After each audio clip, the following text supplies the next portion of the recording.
Why won't you heed calls from the UK and others to de-escalate, to stop? Because de-escalation means that Iran won't have nuclear capabilities. It's as simple as that. The UK has been our partner for many years to fight Iran's nuclear ambitions. Everyone agrees, the US, the UK, other allies, that Iran with nuclear capabilities will be devastating to the region, including the Gulf countries.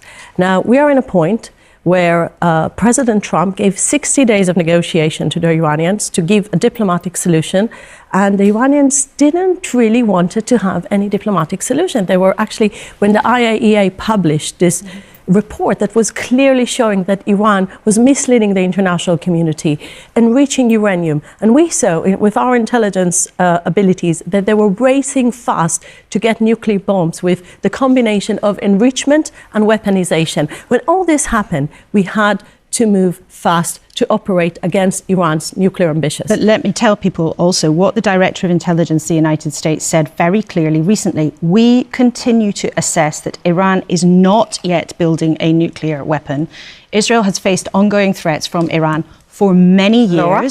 There was no imminent threat. There was imminent threat, and can I please ask you something? We both are not nuclear experts, but I think everyone knows that in order to have an enrichment of uranium, you need to have, for your civil capabilities, it's enough to have 3.5%. And they were enriching beyond 60%. So what do you think was their aim? And yet the assessment from the United States was that as things stand, Iran has not at this point been building a nuclear weapon. There was, in that regard, no imminent threat. And there were talks due today. There was an imminent threat. I beg to differ. You're definitely not in line with the fact that the Iranians were both creating this program to destroy Israel, to eliminate Israel.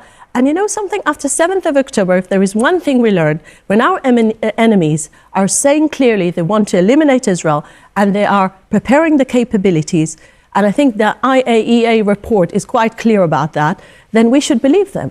And Israel here was acting in act of self-defense.